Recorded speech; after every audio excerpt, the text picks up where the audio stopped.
Icon star Allu Arjun నుంచి రాబోయే most awaited movie Pushpa 2 December 5న ఈ చిత్రం వరల్డ్ వైడ్గా రిలీజ్ కాబోతోంది. భారీ బడ్జెట్తో మైత్రి మూవీ మేకర్స్ నిర్మించిన ఈ movie pre release business complete అయిపోయింది. 1000 కోట్లకు పైగా వ్యాపారం పుష్ప 2 పైన జరిగిందని సినీ వర్గాల్లో టాక్ వినిపిస్తోంది. ఈ సినిమాకు దేవిశ్రీ ప్రసాద్ మ్యూజిక్ డైరెక్టర్గా వర్క్ చేస్తున్న సంగతి తెలిసిందే. అయితే ఇటీవల బ్యాక్గ్రౌండ్ స్కోర్ కోసం సుకుమార్ తమన్ని తీసుకున్నాడనే టాక్ తెరపైకొచ్చింది. ఈ ఈవెంట్ తమన్ కుమార్కి థ్యాంక్స్ చెప్పారు. పుష్ప 2కి వర్క్ చేసే ఛాన్స్ ఇచ్చినందుకు హ్యాపీగా ఉందని అన్నారు. ఈ నేపథ్యంలోనే తమన్ ఈ మూవీ బ్యాక్గ్రౌండ్ ఇచ్చారని అందరికీ ఒక క్లారిటీ వచ్చేసింది.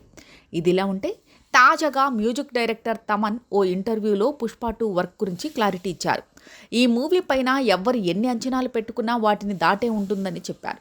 సినిమా ఆరంభంలో వచ్చే 3 రీల్స్కి మాత్రమే నేను మ్యూజిక్ కంపోజ్ చేశాను.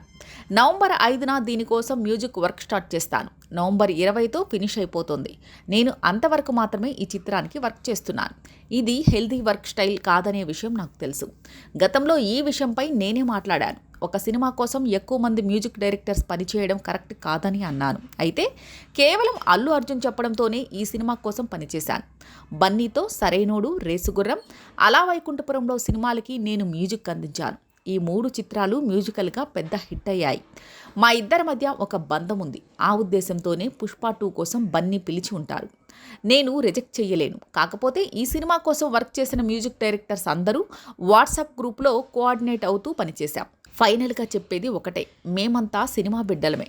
నిర్మాతలకు మంచి అవుట్పుట్ అందించడం లక్ష్యంగా పనిచేస్తాము అంటూ తమన్ తన ఇంటర్వ్యూలో పుష్ప 2 మూవీకి వర్క్ చేయడంపై క్లారిటీ ఇచ్చారు. దీన్ని దేవిశ్రీ ప్రసాద్తో కలిసి తమన్ ఈ సినిమా బ్యాక్గ్రౌండ్ స్కోర్ పైన వర్క్ చేసినట్లు అర్థమవుతోంది. ఇక దేవితో కూడా తమన్కు మంచి బాండింగ్ ఉంది. మణిశర్మ దగ్గరే ఈ ఇద్దరు శిష్యురిక్కం చేశారు. ఇక ఇప్పుడు పుష్ప 2 కోసం ఇద్దరు వర్క్ చేసిన విధానం ఫ్రెండ్లీగానే కొనసాగుతున్నట్లు తెలుస్తోంది.